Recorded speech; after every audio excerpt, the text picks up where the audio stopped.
여러분 안녕하십니까? 추석 잘 보내셨죠?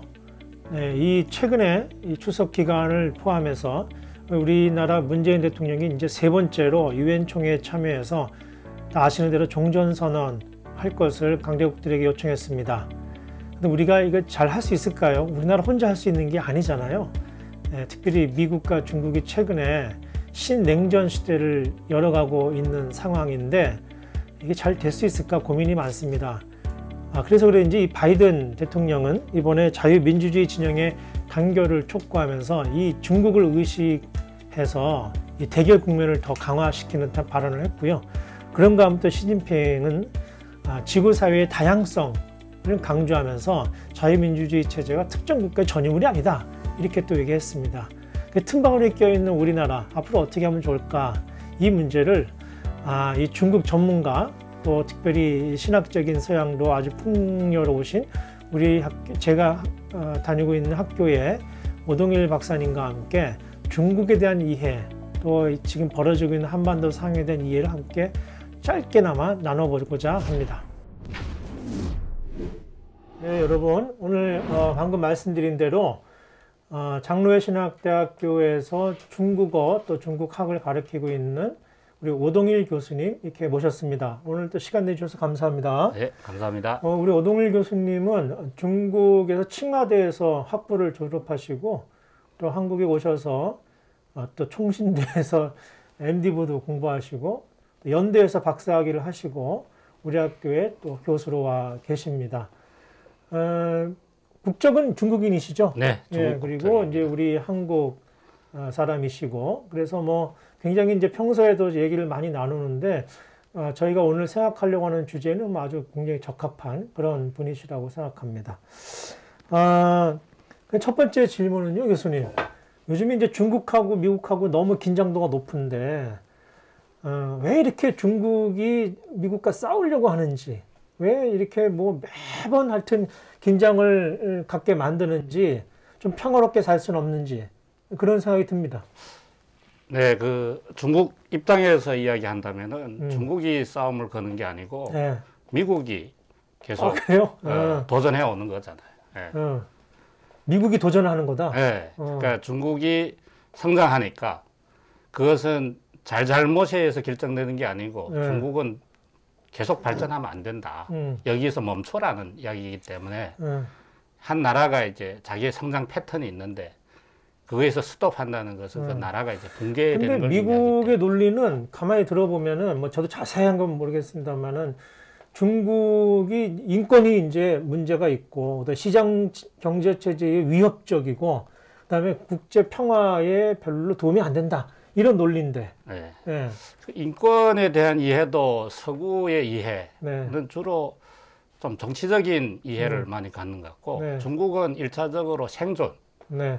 그 어떤 기본 생활권에 대한 것으로 이해하기 때문에 예, 그쪽으로 치우쳐 있고 그다음 또 무슨 문제였다. 또 뭐 세계 경제 체제 도움이 안 된다. 최근에 보면은 무슨 뭐 기업들을 정부가 함부로 이렇게 뭐 없애기도 하고 주기도 하고 뭐 이렇게 하는 걸 보면서 그거는 이제 세계 경제에 기여를 많이 했죠. 사실 세계 경제 성장의 30%를 중국이 기여했다고 전문가들이 인정하는 부분이 있고. 그리고 이제 최근에 이제 기업을 이제 좀 타격하는 부분이 있는데 부동산이나 그다음에 뭐 마윈도 뭐 들어갔다 나오니까 그냥 확 죽었던데. 그렇죠. 그러니까 그것이 이제 최근에 한국에서 카카오를 이제 그 독점법으로 이렇게 다루듯이 이제 이게 IT 기업들이 너무 팽창된 거예요. 그래서 물론 IT 기업이 이제 여러 가지 유통이나 이런 채널을 열면서 기여를 했지만은 최근에 와서는 문어발인가요? 개발하면서 이제 모든 영역을 이제 침식하면서 사실은 실제적인 산업의 건실한 발전에 기여하기보다는 그러니까 억압적으로 작용한다. 중국 경제의 발전성을 위해서 지금 정부가 개입한 거다. 그렇죠. 시장의 어떤 건전성을 위해서. 근데 이제 대부분 그렇게는 안 보는 것 같아요. 외부에서 볼 때는 와 역시 공산당이라 저렇게 하는구나 뭐 이렇게 보는 것 같아서. 아마 그런 부분 조치는 한국뿐만 아니라 미국도 이제 점차 IT 기업들 대한 단속이 법이 추후로 형성될 걸로 최근에 애플에 대한 뭐 그런 것도 있고 구글도 그 1대1로 저희한테 참 익숙한 얘기입니다. 근데 그게 또 다른 비판적인 생각을 가진 분들을 보면 이게 바로 패권주의다. 미국이나 중국이나 똑같이 지금 패권을 노리고 있는 거다. 둘 다 뭐 똑같다. 이렇게 보는 관점이 있는데 1대1로 이건 뭡니까? 1대1로는 사실 중국이 개방하면서 그 해안선 중심으로 개방을 했죠. 바다를 중심으로. 근데 중국이 이제 동부하고 서부의 그 균형 발전이 깨진 거예요. 서부 지역은 바다를 인접하지 않고 있고 그 지역도 발전하기 위해서는 개방을 해야 돼요. 그러면 개방의 문호가 바다로 나갈 수 없고 내륙으로 연결이 되는 부분이 있고 또 오바마 시기에 이제 중국을 봉쇄 전략을 펴지 않습니까? 그렇죠. 그런 의미에서 어떻게 보면 동양적 사유는 충돌보다도 새로운 그 루트를 여는 거고 그것이 원래 또 중국의 실크로드라는 그 옛 전통이 있기 때문에 그리고 중국이 진출하려는 것이 토목 건설이 강하잖아요. 그래서 인프라 구축이 강하기 때문에 중국 산업이 과잉 생산이 되면서 그 부분을 그 중동이나 제3세계로 수출하려는 그런 경제적인 이득에 부합되는 거죠. 자국 문제네. 그게 자국 문제를 이제 국제적인 그 환경 속에서 해결해 가는 거죠. 지금은 국내하고 국외라는 것이 반드시 이분법으로 작동하는 거 아니기 결국은 그게 국외적으로 그런 게 확장이 되면 미국의 영향력과 충돌할 수밖에 없잖아요. 그럴 수 있죠. 그럴 수 있고 그러나 그것이 제3세계 국가들의 발전에 도움이 된다고 생각하는 거죠. 왜냐하면 중국의 자신의 발전의 모델을 성공의 경험을 나눠주는 부분. 그래서 그렇게 좋게 얘기하시니까 그런 거구나 싶긴 하지만은 이제 그 중국이 과연 다른 나라들의 공동의 번영을 추구하고 있는가에 대해서 근데 우리나라 같은 경우에 사드 때 한번 제대로 당해본 경험이 있어가지고 고민이 이제 의심도 하게 되고 그러는 건데 최근에 공산당 100주년 양회가 있었잖아요.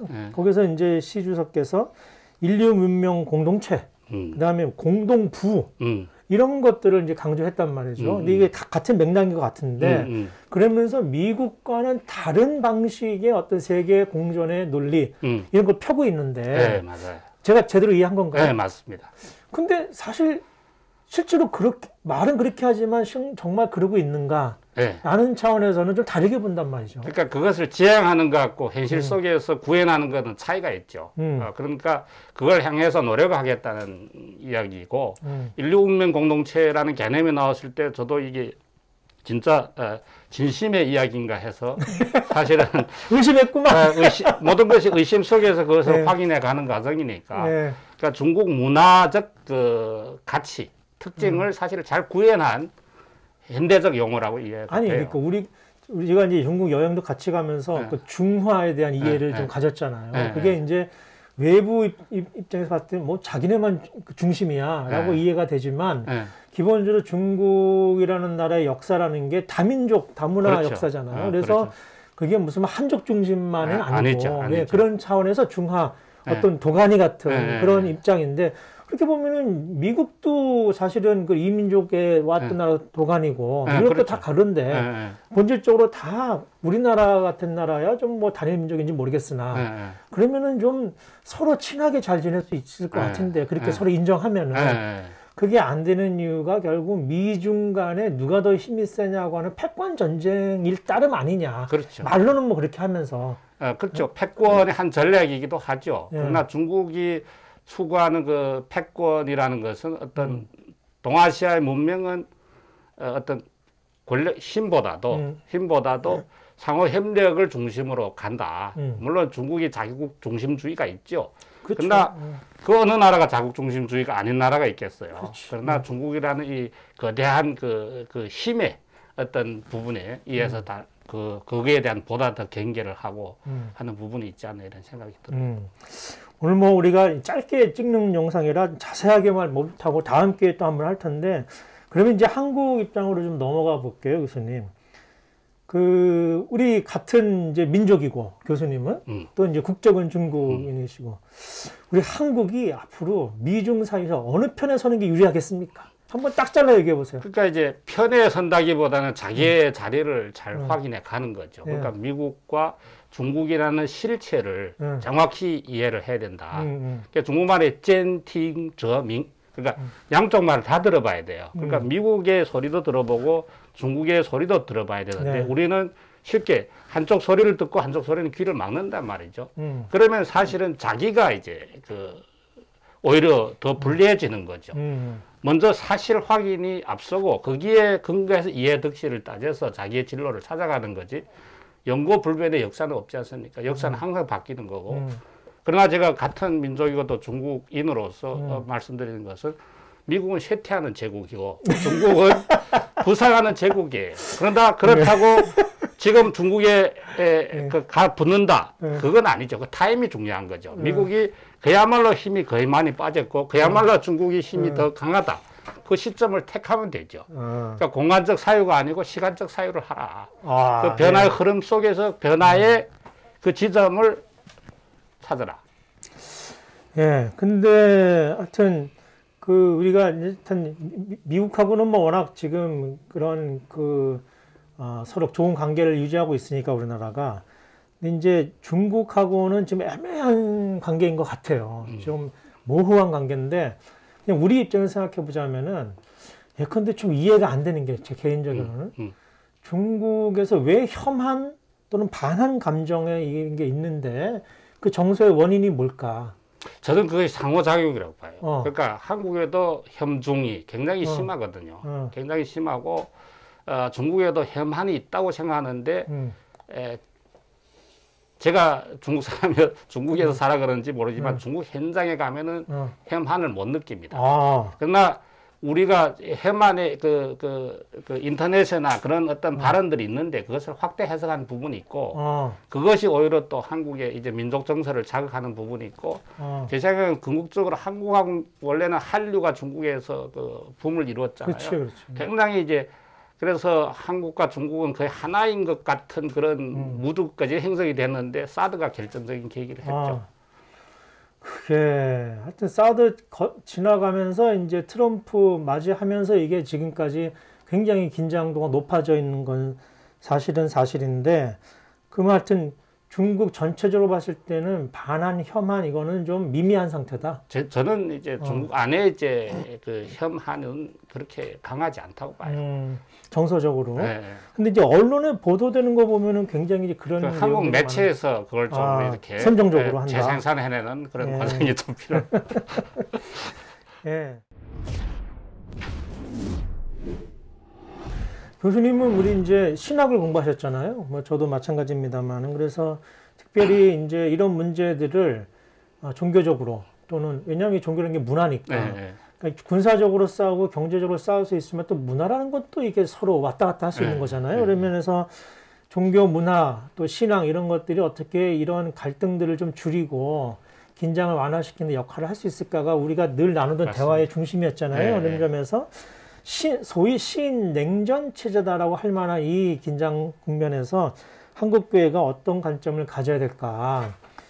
미국은 우리에게 복음을 전해준 나라예요. 또 중국은 또 우리가 복음과 함께한 나라, 복음을 전해준 나라 이런 나라인데 이게 좀 복음이라고 하는 또 종교라고 하는 큰 테두리 안에서 할 수 있는 역할 어떻게 기대하십니까? 저는 사실은 이 기독교가 서구적인 그 맥락 속에서 다시 중국이라는 아시아라는 맥락 속에 들어왔을 때 자기의 그 존재를 새롭게 인식해야 된다고 생각합니다. 굉장히 중요한 얘기예요. 그러기 위해서는 우리는 동서양 문명을 이렇게 내려다볼 수 있는, 통찰할 수 있는 시각이 우리 아시아에서 신학함의 기본 조건이라고 생각이 됩니다. 그러지 않으면 우리는 이 기독교가 서구에서 형성 발전됐기 때문에 서구적인 가치와 모든 것을 내재하고 있으면서 기독교가 오히려 동서평화의 화해자의 역할보다도 오히려 이데올로기의 그것을 내재화하면서 오히려 더 천병 역할을 할 수 있다는 생각이 듭니다. 그것이 어떻게 보면 중국에서 기독교의 난감한 상황이다. 저는 그게 이제 문제의식을 가지고 있습니다. 삼자교회로 전환하면서 이제 뭐 선교사들 출방한다든가 이런 일련의 과정들이 그렇게 하나의 그 사건을만 인식할 게 아니라 지금 말씀하신 큰 그림 속에서 우리가 이해를 해야 된다. 뭐 이런 이야기이신데 근데 이제 당사자들은 참 감당하기 어려움이었겠지만은 말씀하신 대로 이 신앙, 기독교 신앙이 이게 서구적인 패러다임을 갖고 있는데 이게 동양에 왔을 때, 한국이나 중국에 왔을 때 어떻게 또 다른 새로운 모습을 갖느냐에 대해서 우리가 또 고민을 해야 될 것 같은데, 아직까지는 말씀하신 대로 소위 그 자유민주주의 체제를 대변하는 종교인 것처럼 이렇게 이제 인식이 그렇죠. 되니까 그런 면에서 한국교회도 좀 깊이 더 고민을 해야 된다, 이런 메시지. 근데 교수님이 여기 그 한어 연구라는 신학 연구라는 책을 쓰셨는데 이 내용이 잠깐 뭡니까? 그런 점에서. 요게 핵심을 이야기하면은 서구의 근대성에 대한 성찰입니다. 그러니까 서구의 근대성은 자생적으로 형성이 됐고 우리 동아시아에는 이식돼 있거든. 2차적으로 이제 받아들이 수입된 근대성인데 이 근대성이 가지고 있는 한계가 있어요. 그 한계를 바라보면서 기독교 신학이 나아갈 길을 이야기한다는 면에서 굉장히 현대 신학이라고 할 수 있죠. 현대성 중국 신학이다. 이렇게 이야기할 수 있죠. 제가 듣기로는 하여튼 우리 이 책을 내시면서 일약 중국에서 지금 스타 신학자로 부상하고 있다는 이야기를 듣고 있는데 저희도 한번 코로나가 좀 잠잠해지면 함께 모여서 이 저자 직강을 한번 듣는 기회를 가져보면 좋겠습니다. 오늘 짧지만 최근에 벌어지고 있는 미중 그 갈등 속에서 한국이 어떻게 해야 되는가 이런 고민을 함께 나눠봤고요. 특별히 또 신앙인들이 어떤 생각을 가지고 이 사태를 좀 넓게 봐야만 하는가 하는 이런 취지의 얘기들 여러분께 좀 전달해 드렸습니다. 세상을 보는 방식이 여러 방식이 있지만은 어느 한편에 치우쳐서 세상을 본다는 게 우리 자신을 굉장히 나약하게 만들, 겉으로는 강하게 보이지만 그런 경향이 있습니다. 좀 넓게 보면서 다가오는 새로운 세계를 다시 한번 고민해보고 우리가 갈 방향이 어딘지를 생각해보는 그런 기회가 되었기를 간절히 바라겠습니다. 오늘 교수님 감사합니다. 감사합니다.